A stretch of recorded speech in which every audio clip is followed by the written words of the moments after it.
No phone calls at all, as it's impossible to screen them. Is something wrong, Mrs. Davidson? Let us just say the powers that be are anxious there shall be no leaks in security. I'm sure I can rely on you to attend to that immediately. Yes, of course. Oh, Mrs. Davidson, I'm afraid I have to leave at 2:30 today. I've got a dental appointment at 3. That's all right. I'll arrange for someone to relieve you. Oh, and Wendy, yes. The memo, you'd better add that all mail is to be censored before it leaves Wentworth. Yes, Mrs. Davidson.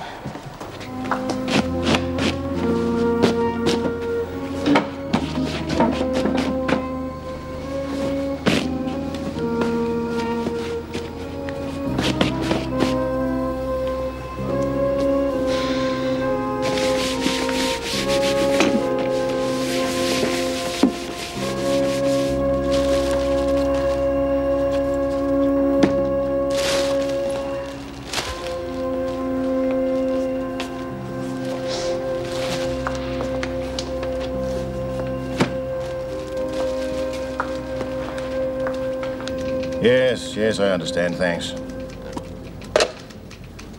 No visitors at all except family and lawyers. That's what I figured. This story looks better all the time. Why else would they keep her on ice? I've got to find out what she's got on Stanfield. Now, you just watch your step. I don't want you to get into any trouble. Who, me? Wouldn't dream of it. What did you find out about her from that mate of yours in the Vice Squad? Pretty interesting stuff. Smart's been a prostitute for years, done time for her on several occasions. But to her, it's a career, a business. Apart from that, she's clean. Rob reckons she's as trustworthy as any hooker, maybe more. And that's another funny thing that looks like Stanfield's work. What? Rob says she's never been known to have any connection with drugs. She's the last person he would have expected to have been busted for possession.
Morning. Oh, hi. How's the tooth? Terrible. I'm going to have it out this afternoon. You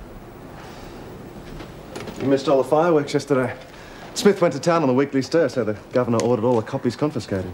Oh, no, you're joking. I gave my copy to Matt Thomas. What? Oh, hell.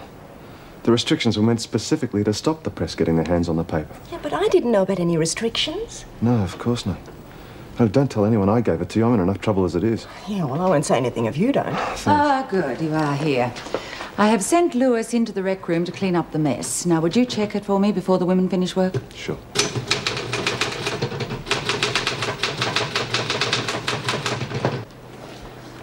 Oh, don't any of you dirty buggers clean up anything after you? Yeah, I thought Po-Face sent you in here to clean this mess up. But I did.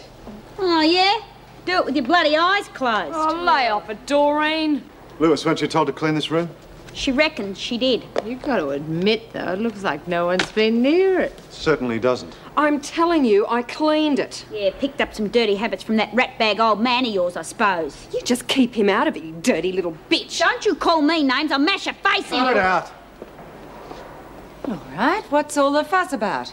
Lewis says she cleaned it up, but see for yourself. Do any of you know how the room got into this mess? Susie?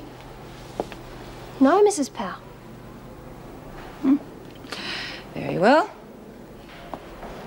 If Lewis cleaned it, as she claimed, we can't blame her for its present state, can we? And since there's no other explanation, I'm going to hold you all responsible. Oh, come off it. You've all lost privileges for a day. Are you satisfied now? Enough. Get outside, Lewis. The rest of you start cleaning this up. The rest of us. Well, you're certainly not going to win any friends with that kind of behaviour, are you? Right, after lunch, you can help Birdsworth in the kitchen. Let's hope you're better at that than you are with cleaning. I did clean that room. Why won't you believe me? All right, we do believe you. Now, the lunch bell will be going in a minute. Try and stay out of trouble till then.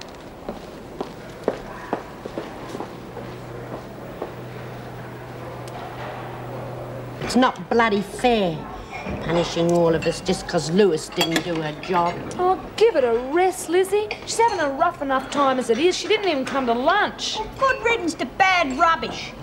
No one around here believes anything you tell them, do they? Oh, yes, they do. Well, most of the time. What do you reckon, Jude? Is Carl up to something? I don't know, and I don't care. I got enough on my plate as it is. Oh, I know what you mean. Oh, we don't need any privileges. We can make our own fun, can't we, Jude? Huh? I'm sorry, Liz. I wasn't listening to you. The still. All that lovely booze. I've got all the ingredients stashed away. I'm not in the mood, okay? Oh, typical. Nobody wants to help. You all want to drink it, though, but you don't want to do the hard yakka. Bloody wet blankets. Well, I reckon we should get some action organised around here. That Carol Lewis shouldn't be allowed to get away with these things. And I reckon Judy'd buck up if we got that Jackie sorted out.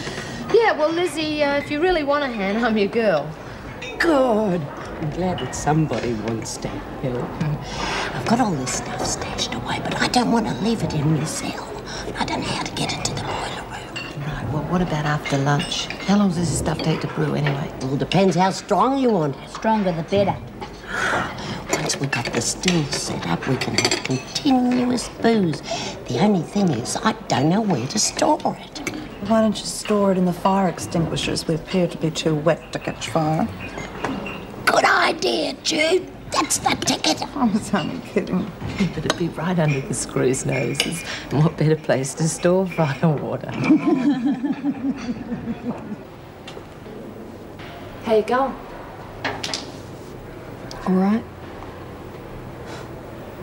You're the only one who gives a damn. Well, I want us to be mates. Why? I mean, why me? Well, you and me, we've been in the same boat, you see. I got mixed up with a couple of blokes, like you. I was off my head about one of them. I would have done anything he asked, and he knew it. Just used me up. Even after he was dead, I was never really sure if he ever loved me. Yeah. I know what you mean. Look, don't worry about the rest of these juggers. They'll come around. I did clean that rec room, Margot. Do you believe that? Yeah. Something pretty fishy going on, but I believe you. Pal said she believed me. Fat lot of good it did me. Look, I wouldn't trust that bitch as far as I could throw her. You keep away from her, Carol. How can I? She's always hanging around. She's put me on kitchen duty now. It's a pretty cushy job. Now, why would she do that? I would have thought she would have had something really rotten up her sleeve for you. Still, keep you away from the others until they cool down. How long will that take? Oh, a couple of days. You're lucky.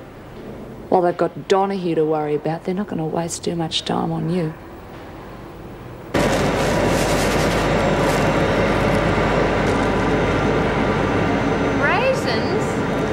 Raisins are dried grapes and they make wine from grapes, don't they? Why didn't I think of that? Here we go. Lizzie, don't you think we should have measured them up? You just poured the whole lot in there. I know what I'm doing. The sooner it starts working, the sooner we can have a drink. And supposing we can't get the still to work? It'll still be a good strong brew, even if it's not the still. So will you stop carrying on? Yeah, well, we better get a move on. The bell's gone. Bugger it. I want to see if there was any hose or any piping in that junk there. Look, we're late already. Do you want them to come looking for us? All right. Keep your shirt on. Come on.